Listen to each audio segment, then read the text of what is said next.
All right. Welcome back, everybody, to the Friar Talk podcast. Today, we're going to talk about Preller and the problems that he's caused the organization and the details that have sort of come out within the last month, couple weeks. That's kind of looks like he's holding back the team just a little bit. Isaac, let's jump into it. What do you think? Well, when taking everything into consideration, coming into 2021, we were all praising AJ Preller for the moves that he made. Acquiring Yu Darvish, we all thought that was a pretty big move, and it was looking like a great move at first. Then the sticky stuff got banned. Yu Darvish wasn't able to make adjustments on the fly with the command without his sticky stuff.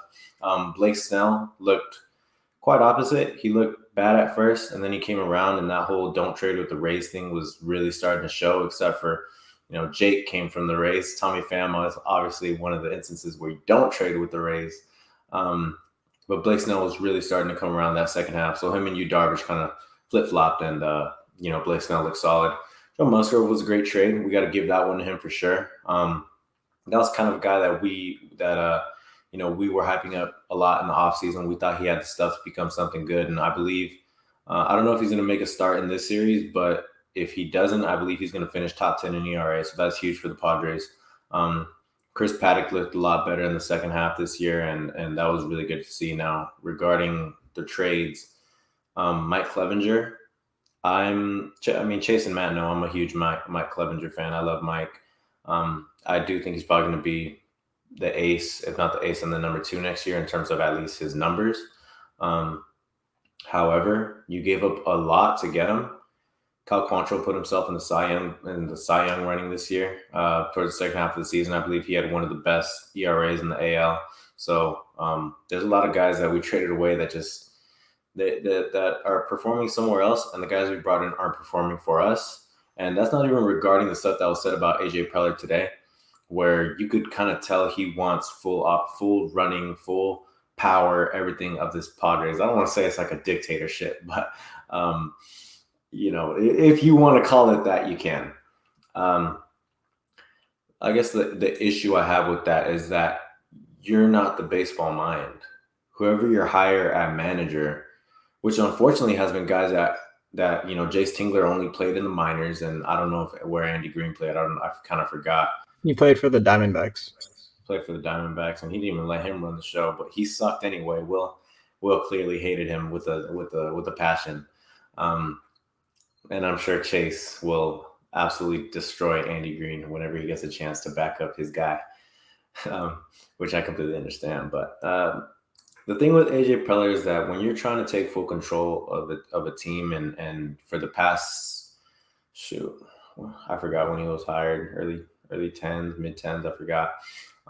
This team hasn't had much success other than a 60-game season. You need to see control. You need to see that you are one of the main problems, if not the main problem. And when you take everything into consideration, especially this year, you had Manny Machado, Fernando Tatis playing at a really high level. Jake Cronenworth held his own this year and played at a really high level. And then you had a bunch of talent around you, but they just weren't performing, I guess. I mean, you can blame that on the players, but you also got to blame that on coaching and management, and especially not bringing a guy at the deadline where your team, apparently they were relying on bringing the guy in at the deadline. You completely failed your guys, and that was kind of when we started to see a sinking ship out of the Padres. They turned into the Titanic, which is very unfortunate to see. And obviously we're here right now. I don't think we're going to finish over 500, which is not what we expected from this team. But regarding what was said earlier, I sent out a tweet in our group chat, and it said, I don't know who I'm quoting, so whoever I'm quoting, it's not plagiarism. Every one of us has a blind side, a weakness we don't see. You better get people around you to cover those weaknesses. And he is consistently doing is removing the people who tell him he has a weakness and going to people who will not speak back to him about his weaknesses. That was said about AJ Preller, and there has been much more said about AJ Preller. What was the name of the guy that we just brought him up on the show? Brian Dozier had brought up kind of the toxic culture around the clubhouse because of just the Padres in general. So when that is all said about you, something needs to change. Yeah, and it was Ken Rosenthal who put out that article. It's from The Athletic. Great article. Check it out. But yeah, that's kind of like going along with that and going along with the news that came out last week, 2 weeks ago, of AJ Preller being the guy that's kind of like, look, you're going to be my manager. You're going to do my things my way. You're not going to get a say in the coaches that we pick. You're not going to get a say in this. You're not going to get a say in that. He fires the farm director. And what does he do? What does he go right back and do? He goes back to the Rangers organization. Goes back to the Rangers organization and hires one of his best buddies there. And now he's slotted to fill that farm director role, which could work out, could not. But when he consistently goes to his old organization for pieces, when you already see that is a failing organization, I don't think any team wants to see that. You see the Padres and you're like, they're on the verge of success and they're picking up pieces from a team that has been run to the ground. Why are they doing that? I don't think Tingler was the right choice to be a manager. I don't think Damian Easley was the right choice to be a hitting coach. We need more hitting coaches. So I don't know why we only hire one. Larry Rothschild was obviously not the correct choice to be a pitching coach. And then you just have all these little bits and pieces where Tingler can't control the clubhouse because he doesn't really have a say in the clubhouse. He doesn't have a say in the day-to-day lineups. He doesn't have a say in this. He didn't have a say in the coaches he wanted. I mean, if we're going to get a new manager, it's all on Preller. Ownership said, Preller, it's up to you. If you want a new manager, it's all on you. That's what Seidler said. Or Seidler, however you pronounce his name. That's what he said. It's all on Preller. If you want to ride with Tingler, you ride with Tingler. If not, you don't have to. But what manager is going to want to come into the Padres where they can't make any of the choices that they want to make? How are you going to like, I know the Padres would love to reunite with Bruce Bochy. Bruce Bochy would not come to this team if he did not have control of that dugout, the coaches he wanted, a say in the team, a say in the coaching staff, how many coaches they need, what they need to do. If a veteran coach can't come in here and do that, you won't get a veteran coach. And we even saw that. Maybe that was one of the reasons that Ron Washington wasn't hired. He was in the Rangers organization at one point in time, but they hired Jace Tingler, a rookie manager, instead. I mean, what sort of role does that play into, yeah, you know what, this guy didn't want to do what the things I wanted to do. He wasn't going to be a yes man to me. I'll go with the guy that is a yes man to me. And I think that's another thing is like, you can't have your GM and president of baseball operations have that much control over the team. There has to be some sort of separation and a secondary power to check him because he looks like he's power hungry. He's removing people that have a difference of opinion with them. And you know what? We don't need that as a GM. We need a GM that realizes that he doesn't know everything and that he has a good product out on the field and in the minor league systems. We just need to know how to develop it, and we need the right coaching staff for it. We don't need his guys to come in when they've already run an unsuccessful team down in Texas. Yeah, I'll give it to AJ Preller. I think you brought up how something about him being a scout or something like that. You said something about scouting. But he's a pretty good scout. I'll give him that. He's really good at evaluating talent. It's just a matter of I don't know why he's so power hungry. He doesn't think he has the guys down in the farm to be able to develop that talent. And I mean, I guess you can kind of say that's true just because of how lacking we've been in the developing department of our players. So I guess I want to say about AJ Preller is he still a rock star GM? Clearly not. That's what we were all hailing him to be over the offseason. At first, at a glance, it looked like all the right moves. The Nola move, as much as, I'm sure a lot of us like him. He's good at defense, but at the plate, he doesn't really provide you much upside. By the time he gets up, if you have runners on, you're pretty much solely relying on him getting a single, maybe hit that occasional double. But in this lineup, what we're sorely lacking is power. And going off a 60-game sample size, not even a 60-game sample size in 2020. It was like a 30-something by the time the trade deadline came around. He traded for Austin Nola. I forgot. Oh, he traded away Luis Torrens, Taylor Trammell. Help me out real quick, Chase. I can forget. France. Who? Ty France. Ty France. I feel like there's one more piece. Yeah, because it was two different trades, so we could be confusing them because we traded for, I think, Taylor Williams by himself, but I think the Nola and Austin Adams trade was solely Trammell, Torrance, and France, and then we sent some other guy with Matt Brash. We sent Matt Brash to the Mariners for Taylor Williams. He got DFA'd. Miami picked him up. He got DFA'd again. Meanwhile, Matt Brash is over here. He made his way into the top 100 prospects rankings, and he's about to make his MLB debut as a reliever for the Mariners. We 100% got fleeced. That's what I was going to say right now, is that Matt Brash is becoming a top, or I think he already is a top 100 prospect.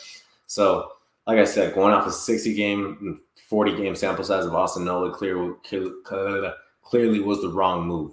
Like I said, behind the plate, he's fantastic. I think some guys as pitchers like throwing to him, but I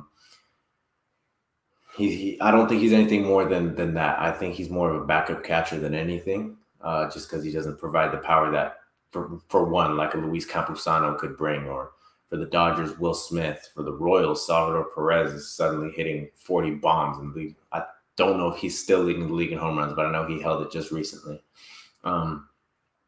But a bunch of trades. You look at that Trent Grisham and Zach Davies for Eric Lauer and Luis Urias trade. Trent Grisham had a down year this year.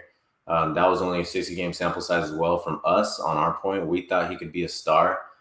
So far, that has not shown, and Luis Urias is having himself a solid year. I don't think it's anything crazy, but he's having himself a solid year. And shoot, at least Eric Lauer is still with their team. Zach Davies isn't with us anymore.